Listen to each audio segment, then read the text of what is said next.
महालक्ष्म्यष्टकम्। नमस्ते अस्तु महामाये श्रीपीठे सुरपूजिते शङ्खचक्रगदाहस्ते महालक्ष्मी नमोऽस्तुते। नमस्ते गरुडारूढे कोलासुरभयङ्करी सर्वपापहरे देवी महालक्ष्मी नमोऽस्तुते।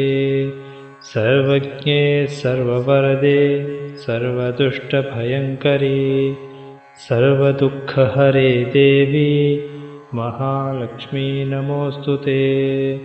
सिद्धिबुद्धिप्रदे देवी भुक्तिमुक्तिप्रदायिनी मन्त्रमूर्ते सदा देवी महालक्ष्मी नमोऽस्तुते।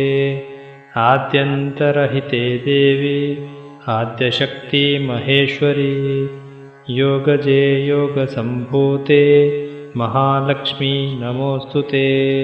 स्थूलसूक्ष्ममहारौद्रे महाशक्तिमहोदरे महापापहरे देवी महालक्ष्मी नमोऽस्तुते।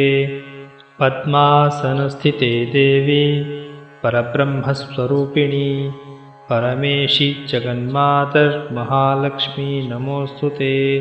श्वेताम्बरधरे देवी नानालङ्कारभूषिते जगत्स्थिते जगन्मातर्महालक्ष्मी नमोऽस्तुते।